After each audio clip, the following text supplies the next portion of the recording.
नमस्कार। बीए तृतीय वर्ष के प्रथम प्रश्न पत्र के अंतर्गत आज हम जयशंकर प्रसाद की एक प्रसिद्ध कविता पैशोला की प्रतिध्वनि के बारे में बात करने जा रहे हैं।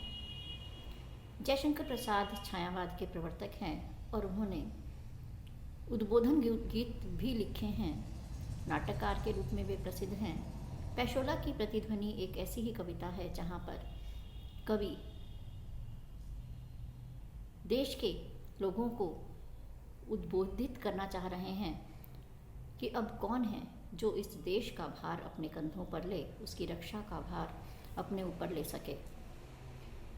सबसे पहले कवि प्रकृति का एक बिंब प्रस्तुत कर रहे हैं हमारे सामने।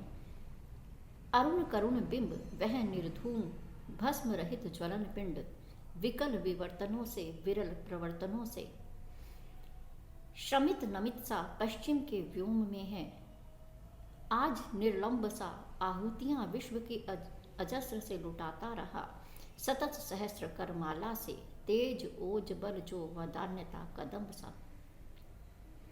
प्रकृति के बिंबात्मक चित्रण के माध्यम से कवि प्रसाद कह रहे हैं, अरुण करुण बिंब, ढलता हुआ यह सूरज, अरुणिमा से परिपूर्ण करुणा का यह बिंब, करुणा का यह चित्र, निर्धूम भस्म रहित, निर्धूम बिना धुएं के, भस्म राख, बिना किसी विभूति के, बिना किसी भस्म के, ज्वलन पिंड जलता हुआ यह पिंड, विकल विवर्तनों से विरल प्रवर्तनों से, जो इन भौतिक परिवर्तनों से विकल है और विरल हो चुका है। शमित नमित सा, जैसे श्रम करने के बाद कोई थक जाता है और फिर अपने मुख को झुकाए हुए, पश्चिम के व्योम में है आज निर्लंब सा, पश्चिम के आकाश में आज बिना किसी सहारे के खड़ा दिखता है। आहुतियां विश्व की अजस्र से लुटाता रहा, सतत सहस्र करमाला से, और यह अरुण जो करुणा का बिंब आज दिखाई दे रहा है, इसने विश्व में न जाने कितनी अजस्र बिना रुके अपने हजारों हाथों से आहुतियों को लुटाया है, अपनी किरणों को बिछाया है। तेज ओज और बल से परिपूर्ण वदान्यता कदम सा,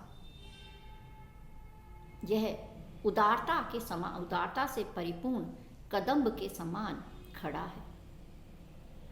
यहाँ पर मेवाड़ प्रदेश का चित्रण कवि ने किया है।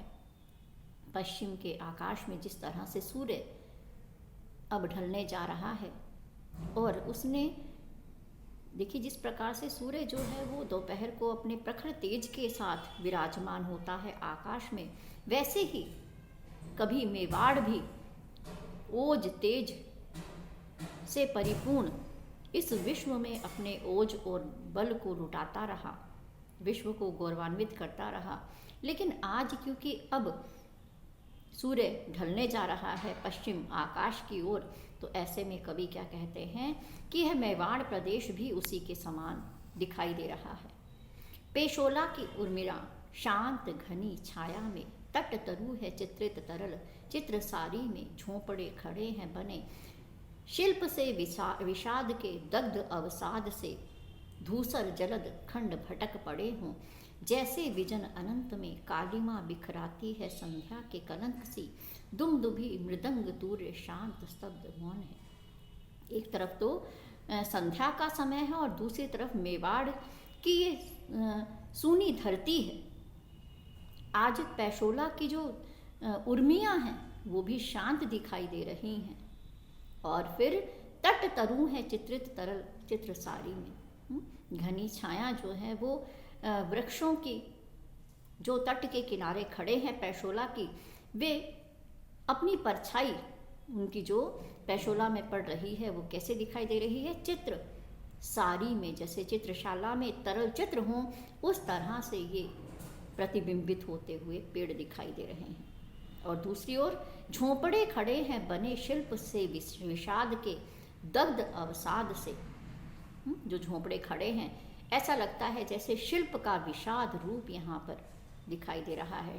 शिल्प जो है वो अपने भग्न रूप में यहाँ दिखाई दे रहा है। दग्ध अवसाद से, जल चुके हैं दुख से, पीड़ा से, धूसर जलद खंड भटक पड़े हैं। और आकाश में जो धूसर जलद बादल के टुकड़े बिखरे हुए हैं वो कैसे हैं? जैसे विजन अनंत में, जैसे निर्जन अनंत में कोई व्यक्ति भटक रहा हो, ऐसे दिखाई दे रहे हैं। कालिमा बिखराती है संध्या के कलंक सी। और संध्या के पश्चात जो कालिमा दिखाई देती है वो ऐसे दिखाई देती है जैसे कि कलंक बिखर गया हो। संध्या पर कलंक के समान कालिमा दिखाई देने लगती है। और आज वो दुमदुबी, वो मृदंग, वो तुर्य नाद अब नहीं होता है, सब शांत है, सब मौन है। ओज भरने वाले ये वाद्य यंत्र भी आज शांत दिखाई दे रहे हैं। आह इस खेवा की कौन थामता है पतवार, ऐसे अंधड़ में अंधकार पारावार गहन नियति सा उमड़ रहा है। ज्योति रेखाहीन शुद्ध हो खींच ले चला है काल धीवर अनंत में। सांस सफरी सी अटकी है किसी आशा में। आह इस खेवा की कौन थामता है पतवार, ऐसे अंधड़ में। जैसे कोई नाव जो है वो मझधार में उलझ गई है, तो इस नाव की पतवार को इस अंधकार में, इस अंधड़ में कौन संभालेगा? अंधकार पारावार, अंधकार रूपी समुद्र है और कैसा है? गहन नियति सा भाग्य बनकर के उमड़ रहा है। और इस अंधकार रूपी समुद्र ने ज्योति रेखाहीन शुद्ध हो, जहाँ पर ज्योति की कोई भी रेखा दिखाई नहीं दे रही है, ऐसा अंधकार यहाँ पर उमड़ रहा है। और न जाने कौन काल धीवर अनंत में, काल रूपी मछुआरा, धीवर केवट, न जाने कहाँ पर इस नाव को खींचे ले जा रहा है। सांस सफरी सी अटकी है किसी आशा में। सफरी मछली, जैसे मछली पानी में है लेकिन बार बार ऊपर उछलती है फिर पानी में चली जाती है, तो उसी तरह से फिर भी सांस सफरी के समान, मछली के समान न जाने किस आशा में आज भी अटकी हुई है। आज भी पैशोला के तरल जल मंडलों में वही शब्द घूमता सा गूंजता विकल है, किंतु वह ध्वनि कहाँ गौरव की काया पड़ी माया है प्रताप की वही मेवाड़, किंतु आज प्रतिध्वनि कहाँ। ये सारी कविता जो है वो मेवाड़ का चित्रण है।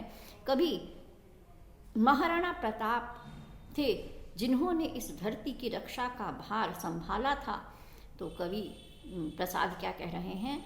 अपने अतीत के गौरव गान को गाते हुए आज भी पैशोला के जल मंडलों में वही शब्द घूमता है, आज भी पैशोला में वही आवाज सुनाई देती है, मैं हूँ, मेवाड़ हूँ, लेकिन किंतु वह ध्वनि कहाँ, लेकिन वह प्रतिध्वनि कहाँ है आज जो ये कहती थी मैं हूँ मेवाड़ की रक्षा के लिए, जो महाराणा प्रताप कभी बड़े गर्व से कहा करते थे। उनकी प्रतिध्वनि गूंजती थी कि हाँ मैं हूँ मेवाड़ का रक्षक, लेकिन आज वह प्रतिध्वनि कहाँ चली गई है? कौन है जो मेवाड़ की धरती का भार अपने ऊपर ले, उसकी सुरक्षा का भार अपने कंधों पर उठा ले? आज वह महाराणा प्रताप की सी प्रतिध्वनि कहाँ है? तो इस तरह से कवि प्रसाद ने इन पंक्तियों में अतीत का गौरव गान करके भारतीयों में ओज भरने की कोशिश की है। तो इस तरह से आज हमने पैशोला की प्रतिध्वनि कविता के बारे में बात की है। नमस्कार।